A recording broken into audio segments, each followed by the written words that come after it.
سے زیادہ hot topic اس time پر آئینی ترمیم ہے۔ آئینی ترمیم کے لیے ملاقاتیں بھی ہو رہی ہیں، مسودے بھی آ رہے ہیں، اور مسودہ ہمارے سامنے بھی آ چکا ہے۔ جے یو آئی کا الگ مسودہ ہے اور حکومت کی طرف سے الگ مسودہ ہے، یعنی پاکستان پیپلز پارٹی کا الگ مسودہ ہے، اور یہ Pakistan Peoples Party J U I سے ڈسکس کرنے کے بعد لے کر جائے گی حکومت کے پاس، اور یہ ڈسکشن پھر وہاں ہوگی۔ اس کے ساتھ ہی باقی فریق بھی ہیں، باقی فریق میں ایم کیو ایم بھی ہے، پاکستان تحریک انصاف بھی ہے، یہ ساری کی ساری جماعتیں اہمیت کی حامل ہیں۔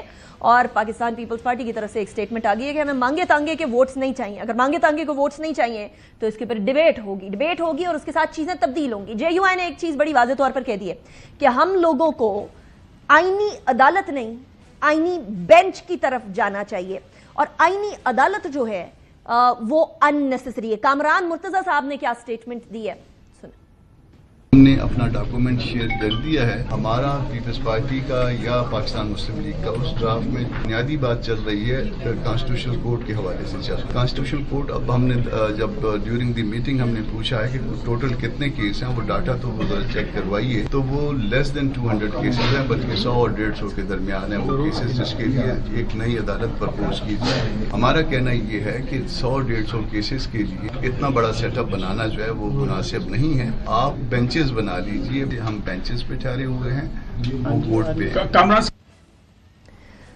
اس حوالے سے یہ بات بھی آگے جو شکوے کے بعد جواب شکوہ، کیونکہ اس بات کو کہا جا رہا ہے کہ بڑی جلد بازی کے اندر یہ آئینی ترمیم کرنے کی کوشش کی جا رہی ہے، اتنی بھی کیا جلدی ہے، ذرا سلو ڈاؤن۔ 18ویں ترمیم کس طرح سے کی جا رہی تھی، 26ویں ترمیم کو اتنا تیزی سے آگے لے کر جانے کی کیوں کوشش کی جا رہی ہے؟ تو اعظم نذیر ترار صاحب کہتے ہیں کہ 1 مہینے سے تو ڈسکشن چل رہی ہے، 1 مہینے سے یہ ڈیبیٹ چل رہی ہے پبلکلی۔ کون سی ایسی چیز ہے جو ان کانسٹیٹیوشنل ہے؟ اپنے ساتھیوں سے کہوں گا جو اپوزیشن کے بھی دوست ہیں، اپنی سجیشنز بھی تو دینا، صرف تنقید کرنے سے معاملہ حل نہیں ہوگا۔ ہمارا نظام چوک ہوا پڑا ہے، ٹینڈنسی ہے تو وہ کسی طرف نہیں لگ رہی۔ فیصلوں کے اوپر آپ کے سامنے ہے کس طرح کی تنقید ہوتی ہے۔ لٹرلی یہ سچویشن لگتی ہے کہ جیسے آئین کو ری رائٹ کیا گیا۔ پریسٹے کے فیصلے نے بہت ساری چیزیں واضح کی ہیں۔ 51 کو جس طرح سے انٹرپریٹ کیا گیا ریزرو سیٹس میں، کہ آئین میں جو ٹائم لائنز دی ہیں وہ ساری ریورس کر دی گئی، تو ان چیزوں کو بیٹھ کے سوچنا چاہیے۔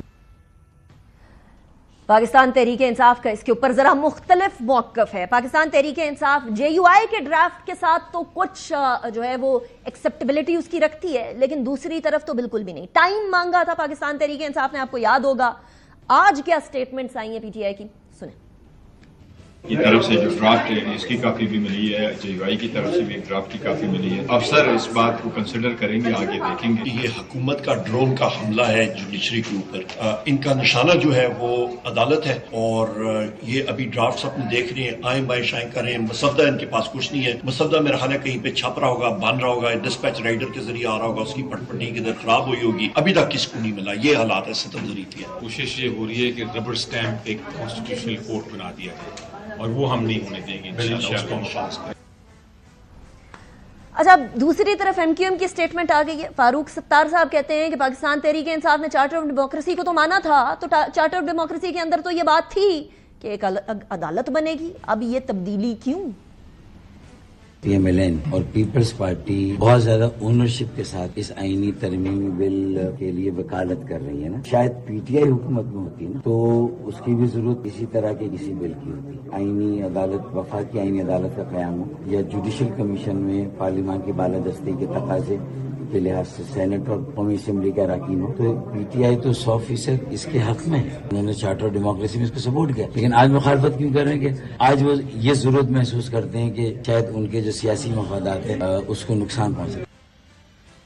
اچھا، اب گورنر کے پی کے یہ فرما رہے ہیں کہ مولانا صاحب جو ہیں ان کا ووٹ حکومتی سائیڈ پر ہوگا، کولیجن سائیڈ پر ہوگا۔